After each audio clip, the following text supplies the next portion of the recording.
Mwambui bolingo na ngai ya bomwana ngai oyo na ye awa na bana tikela ngai bazalaka tango babomaka yo bazalaka bana mike tika ba oyo mibale o mapasa na aja inane lelo awa toye na bango awa bazana ba 6 ans batungisaka nga mingi koloba wapi mama yango na ye na bango awa kolakisa esika tokunda yo po bayebake babima na nzete te bazalaka pe na mama yango wana na ye na bango kotalisa esika tokundaki yo esika totiaki yo tokotikala kobosa na yo te otikala kobosa na yo te okotikala toujours aggravé na motema na ngai kala cimetière na yo ya baninga mosusu ya koconstruire ya yo eza construit te po toza pe na mbongo te me mokolo nzambe kosunga biso tokoya pe koconstruire lokola baninga po ntango mosusu tokoki koya ata des années après po toyeba référence malamu mpona kozwa yo ezwaki biso ta makasi mpona koretrouve kaka esika oyo tokobosa na yo te my love. Bonjour. La famille Kabea est sortie de son silence pour venir nous raconter le drame horrible survenu dans sa famille. Comme vous, mon cœur a saigné de tristesse après avoir écouté cette histoire horrible. Je m'appelle Joseph Yanni Okumu. Ensemble avec la famille, nous nous sommes dit que nous pouvons mettre en place un projet de solidarité pouvant permettre à ce que la famille puisse quitter l'Afrique du Sud et venir ici au Canada dans le cadre du projet gouvernemental parrainage des réfugiés. Nous sommes en Afrique du Sud, en date du 24 mars 2017, précisément dans la ville de Johannesburg, où Binei, un sujet ghanéen, a tué Martine Kidiongo, un sujet congolais. Qui est Martine Kidiongo? Épouse et mère, bien évidemment. Épouse de M. Rocky Kabea, une mère de 4 merveilleux enfants, dont 3 filles et 1 garçon. Je ne saurais m'atteler là-dessus, en complicité avec la régie. Faisons route ensemble et découvrons ce qui suit.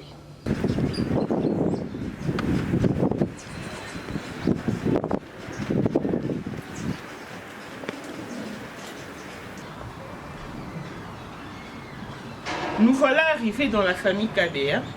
Nous sommes venus visiter ces pauvres messieurs dont la femme a été exécutée ici en Afrique du Sud depuis 2017. Bonjour, monsieur Rocky Kabea. Oh, bonjour, maman. Nous sommes venus nous acquérir de votre quotidien. Si vous pouvez nous accorder l'attention, le luxe et les plaisirs de faire découvrir votre quotidien devant la communauté internationale. C'était aux environs des 16 heures que M. Rocky Kabea, qui était encore à son poste d'emploi, recevra un coup de fil qui lui demandera urgemment de regagner son toit. Et arrivé sur le lieu, il était abasourdi et dépassé par les événements. Quelle scène! Son avenir était encerclé par la police. Le passage était barré. Il y avait du sang. Du sang! Je répète qu'il y avait du sang. Le sang était répandu sur toute la surface. Ta femme, Rocky, ta femme a été tuée par ton colocataire. C'est ça la phrase que Rocky Kabea a cautionnée en premier lieu. Et depuis ces jours, il vit dans l'obscurité. N'ayant pas de documents pouvant lui permettre d'exercer librement quelconque activité en Afrique du Sud, M. Rocky Kabea s'est dit coincé. Car bien avant que sa femme ne meure, il s'est vu privé de son droit le plus légitime. Le ministère des Affaires étrangères sud-africain lui a ravi ses papiers alors qu'il était encore demandeur d'asile. Et ceci dit, il est dans l'impossibilité de scolariser ses enfants, il est dans l'impossibilité de trouver un emploi pouvant lui permettre de résoudre ne serait-ce que ce besoin primaire. Voilà en quoi est-ce que ressemble la vie de notre compatriote. Voilà, c'est ici que s'est déroulée la scène. Le drame, c'est ici que la femme de Messier Rocky Kabea a été exécutée par son colocataire. Et depuis cet événement, la maison est restée inhabitable. Elle ressemble à un mystère. Ça ne fait plus beau vivre. Il y avait des sangs éparpillés partout dans ces couloirs. Quand vous pouvez les remarquer dans l'image, que la maison est inhabitable. Depuis ces jours, elle est restée ainsi.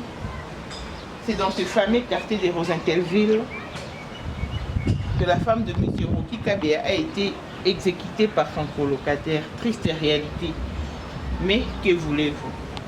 Dès là, nous nous sommes dirigés vers le cimetière Emerencia, là où repose Madame Martine Kidiongo. Je vous laisse vivre la scène. Nous voilà dans le cimetière d'Emerencia, ici en Afrique du Sud. C'est ici que repose Martine, la femme qui a été exécutée par son colocataire, congolaise, mère de 4 enfants, le plus cher à M. Rocky Kabea. C'est ici qu'elle repose.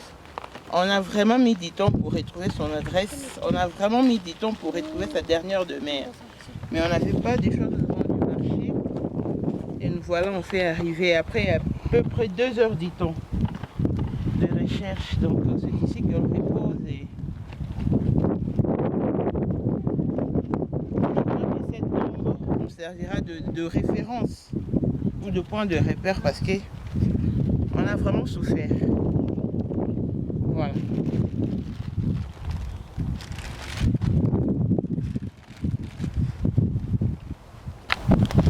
Mommy, we suffered a lot to find your address.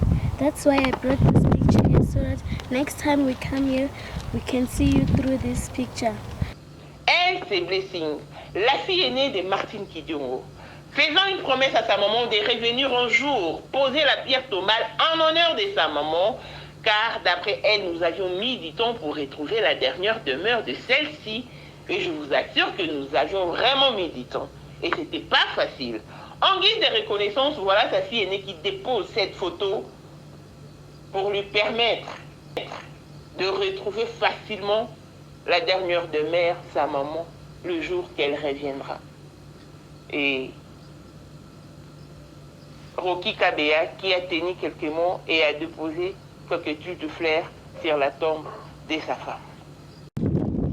Mwambui bolingo na ngai ya bomwana ngai oyo na ye awa na bana oyo otikela ngai bazalaka ntango babomaka yo bazalaka bana mike tika ba oyo mibale oyo mapasa na age ya 1 ane lelo awa toye na bango awa baza na ba 6 ans batungisaka nga mingi koloba wapi mama yango na ye na bango awa kolakisa esika tokunda yo po bayebake babima na nzete te bazalaka pe na mama yango wana na ye na bango kotalisa esika tokundaki yo esika totiaki yo tokotikala kobosa na yo te otikala kobosa na yo te otikala kobosa na yo te okotikala toujours aggravé na motema na ngai tala cimetière na yo ya baninga mosusu ya koconstruire ya yo eza construit te po toza pe na mbongo te mais mokolo nzamba kosunga biso tokoya pe koconstruire lokola baninga po ntango mosusu tokoki koya ata des années après po toyeba référence malamu mpona kozwa yo ezwaki biso ta makasi mpona koretrouve kaka esika oyo tokobosa na yo te. My love, we love you.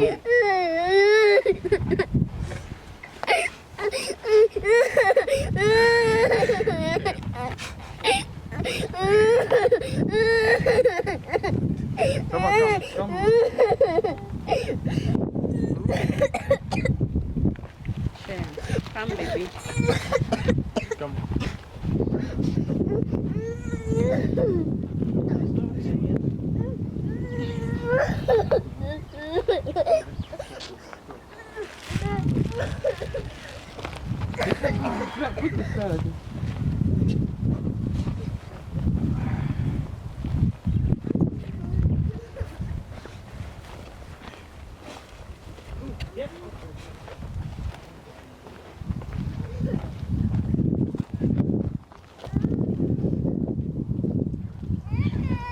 Cette famille étant traumatisée, juge bon de quitter l'Afrique du Sud.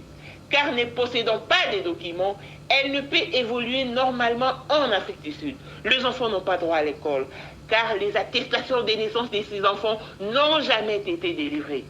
Et puisque le papa n'a pas de documents à la base, il ne peut en aucun cas effectuer cette démarche, d'où la nécessité de s'envoler vers d'autres horizons. Et d'après M. Rocky Kabea, l'injustice qu'il lui a fait subir, la justice sud-africaine est énorme. Car l'exécuteur de sa femme a été relâché à son insu et la justice sud-africaine lui a déclaré deux bipolaires. Car d'après la justice sud-africaine, ce monsieur a des problèmes mentaux. Voilà pour la petite histoire de la famille Kabea. Des retours après les cimetières de Mérancia, nous nous sommes retrouvés dans la famille Kabea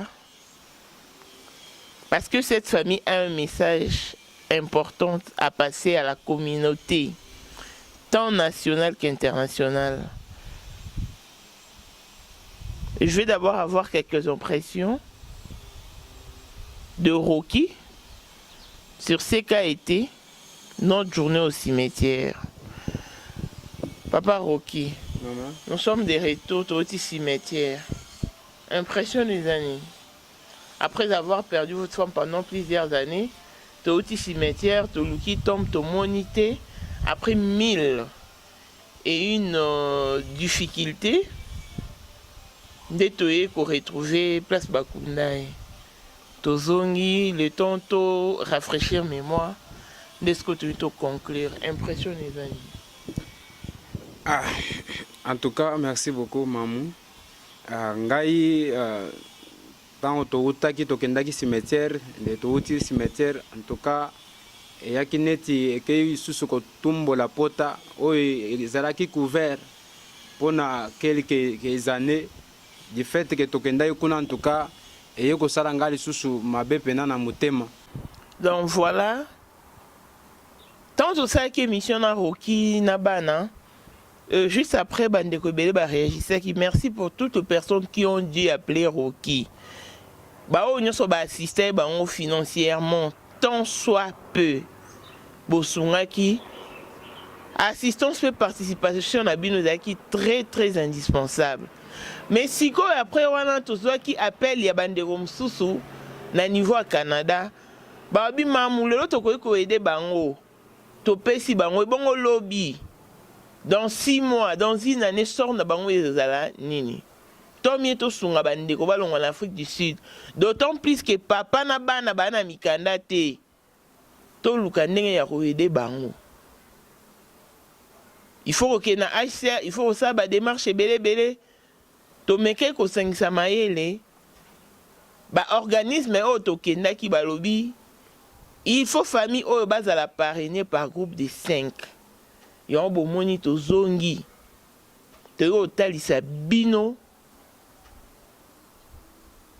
le retombé il y a une émission précédente tous en abana ba appel un message il y a passé come baby come manger come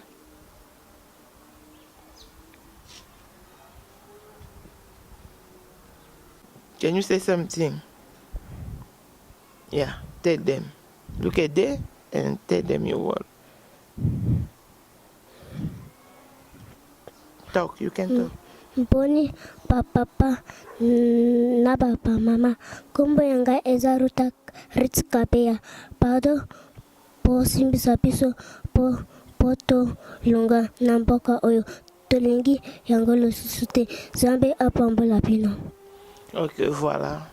Donc Ruth apesi message na ye ayebi papa ba maman bosunga biso bosalisa biso tolonga na mboka oyo tolingi yango te aussi longtemps que batanga te ye na Ruth batanga te bango ne ba pasa parce que ba birth certificate na bango ebima te basengi na opinion nationale tant qu'internationale bo aider bango ba bima mboka oyo Bob Mamboka o n'informe na bino to lancer cagnotte to na besoin bon pour nous sunga bango basumba ba billet basala boy mais le plus important nous to na besoin il y a groupe de 5 pour la parrainage ndeko nyonso za na Canada ndeko nyonso za na coin oyo zali un reine na yo 2 reines na yo 1 euro 2 dollars non et ça dit une importance capitale pour nous sunga bango voilà to comme ko chuter Rocky.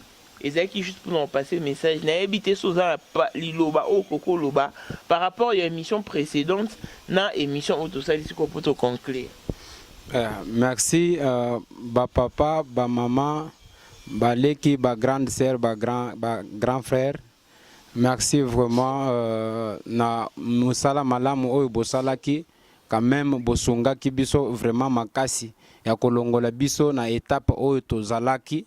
Quand même awa vie quand même échanger moins d'ambo mais le problème est que donc fitir pena ezalité parce que ngai musala ya malunga ezate fitir ya bana ezate yango wana nzambe pena pambola ba nyonso ba sunga kibiso na muke na esika nyonso na monde mobimba parce que le sungi utaki de part et d'autre partout dans le monde.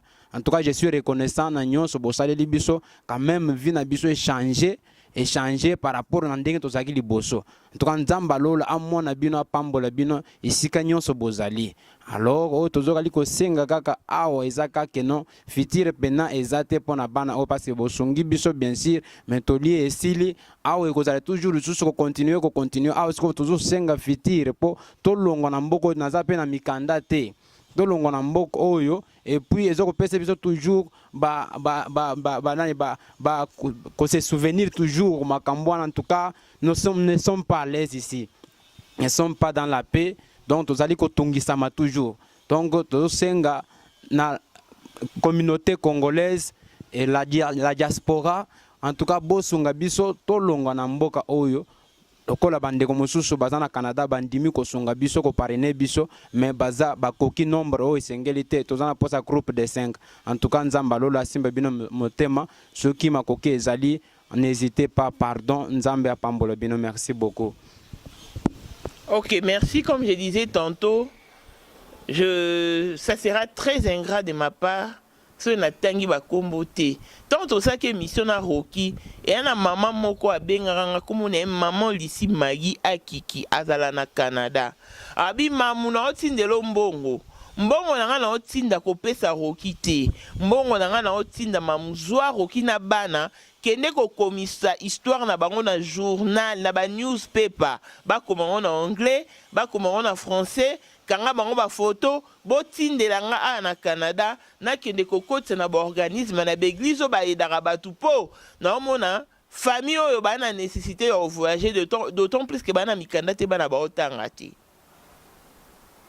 Maman lisa tindela nga mbongo yaki et avant kutu toke ko komisa histoire oyo ndeko Joseph Yani Bokumo ye pas na Canada abenga lobi oh mamuna telle émission la famille Kabea mais non je suis bouleversé et très choqué to salisa bango lelo to salisa bango lobi et bongo lobi okuna et bongo après demain dans 6 mois dans une année 2 ans sort na bango ezala nini tant mieux to lancer cagnotte to sangisa mbongo Rocky na bana bazonga Congo basomba lupangu abana to sa business mais aba ko so nande ko Rocky na bana de ko Rocky abaki te ole ozonga Congo to mi bakena bango ko évoluer ata na mikili na poto batuna ye Rocky ozo envisager pays nini Rocky abaki Canada. Dès to bande ko constituer ben effort to sali pe documentaire to sali oh nyo sisengel ko sala pourtant to lancer cagnotte communauté internationale à la saisie nous tous sommes dans ma coquille ya rocha RN DRN 1 euro 2 dollars pour et ça la tout fait nombre l'union fait la force. Mais ah sikoyo tozali na posa ya groupe de 5 pour na parrainage. Pour la place, nous sommes na bango, bango, kana bango, ils ont nécessité groupe de 5 pour le parrainage. Mais, na oti kabino boete, na présenté bino ndeko Joseph Yani Bokumo, o azwa ki initiative, waza initiateur ya likanisi oyo, Bolanda, et l'on se retrouve juste après, merci. Bonjour. La famille Kabea est sortie de son silence pour venir nous raconter le drame horrible survenu dans sa famille. Comme vous, mon cœur a saigné de tristesse après avoir écouté cette histoire horrible. Je m'appelle Joseph Yani Bokumo. Ensemble avec la famille, nous nous sommes dit que nous pouvons mettre en place un projet de solidarité pouvant permettre à ce que la famille puisse quitter l'Afrique du Sud et venir ici au Canada dans le cadre du projet gouvernemental parrainage des réfugiés. Ainsi, nous avons besoin de vous. Nous avons besoin de votre aide. Nous avons besoin des gens de cœur, les gens qui peuvent s'engager afin que nous puissions ensemble arriver à faire face à ce projet. Bandeko, nangai bozali kolanda. Biso baso tolanda ki lisolo ya ndeko Rocky Kabea uta Afrique du Sud. Sango yamao ekomelaki bango oyo babomaki mwasi na ye na kombo ya Martine Kidion.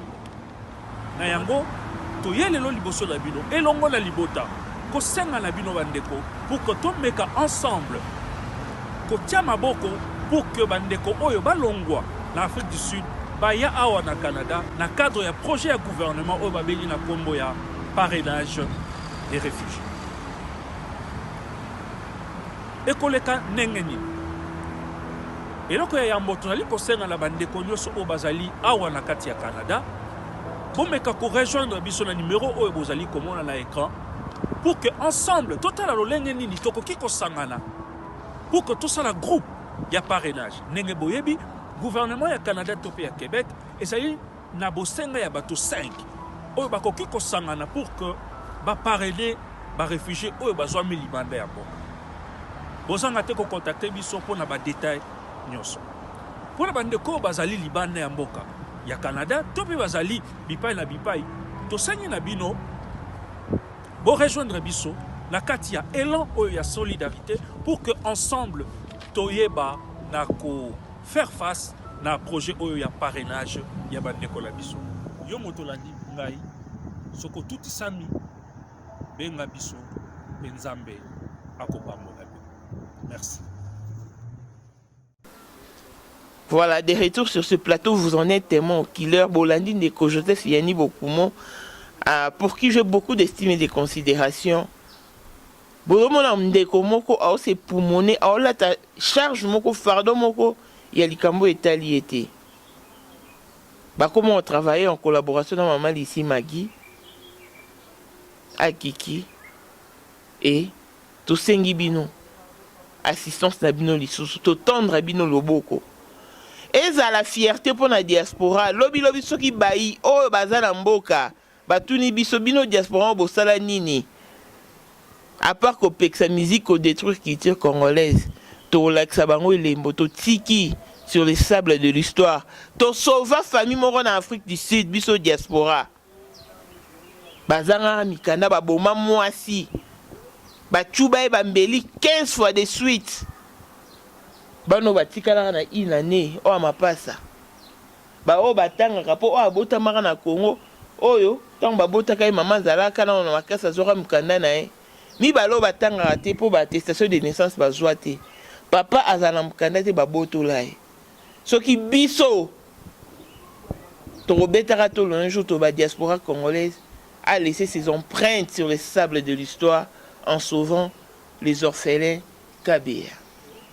Et vous allez fierté à diaspora pe lokumu ezonga na epanzambe, parce que n'oubliez jamais qu'un bienfait n'est jamais perdu.